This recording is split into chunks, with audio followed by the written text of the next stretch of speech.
In order to understand Jesus, why he came to Jerusalem, what he did here, and how prophecies of the Old Testament connected to the New Testament, we must first understand the spirit of the era in Jesus' time and why Jesus came to Jerusalem 2,000 years ago. I have chosen the Davidson Center site for this part of the course because it offers a direct connection to the historical and spiritual significance of the Second Temple and the city of Jerusalem during Jesus' time. Here, we stand before the remnants of the retaining wall that supported the Second Temple and walk on streets where Jesus may have walked. The site reveals the splendor of the ancient Jerusalem with the Robinson Arch right above me, mikvahs for purity, and wide steps leading to the Temple Plaza, all uncovered through an impressive archaeological excavation that revealed the city's glorious past. Although Jesus was obviously the most renowned pilgrim ever visit Jerusalem, he wasn't the only one. We want to understand how he felt as a pilgrim to Jerusalem and what was the meaning of the celebration for him. So much of what he did and said related to the Jewish pilgrimage at the time of Passover. The motives Jesus used as he talked take us directly to the Old Testament. Jerusalem, in the time of Jesus, was the cultural and governmental capital of the Jewish people in the province of Judea, one of many provinces of the Roman Empire. But above all, it was the spiritual and religious capital of the Jews. The core of Jerusalem was the Jewish temple on Temple Mount that represents the relationship between God and human beings for the Jews. The first temple, built by King Solomon around 3,000 years ago, is not only a place of worship, but also an historical site where sacred books were stored, including external and internal scrolls of the Bible.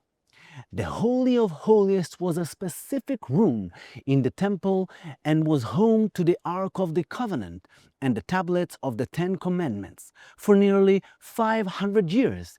However, in 586 BCE, the Babylonians destroyed Jerusalem, burned the temple, and exiled the Hebrew people from Jerusalem and Judea. With the destruction, the Ark of the Covenant and the Ten Commandments were lost, a profound tragedy for the Jewish community. From that moment on, the Jewish people longed for the day when the new temple would be built in Jerusalem. Only 50 years later, under the Persian Empire, Cyrus the Great granted permission to approximately 50,000 Jews to return to their holy city Jerusalem and rebuild their lives and their temple. Construction of the Second Temple began immediately, though smaller and simpler compared to the Solomon's Temple or the later grandeur of Herod's Temple.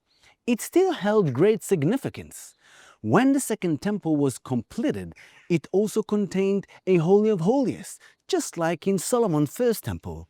But this time, it was empty of the Ark of the Covenant and the tablets of the Ten Commandments. In the 1st century BCE, King Herod the Great rebuilt the Second Temple, this time with immense fame and glory, making it a grand and magnificent structure. For the Jews, the Holy Temple in Jerusalem was the house of God, where the Shekhinah, which is the divine presence of God, dwells, until this very day. In English, the mount where the Jewish temple was located is called Temple Mount, but in Hebrew we call it Har Habayit, which means the mount of the house.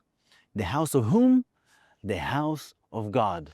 This is how Jesus referred to it and how we continue to call it until this very day, even though the temple was destroyed nearly 2,000 years ago by the Roman armies, about 40 years after the crucifixion and resurrection of Jesus.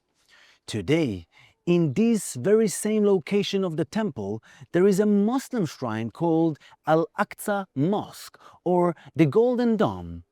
We may film a tour in a different online course of the Temple Mount, which is just behind the Western Wall.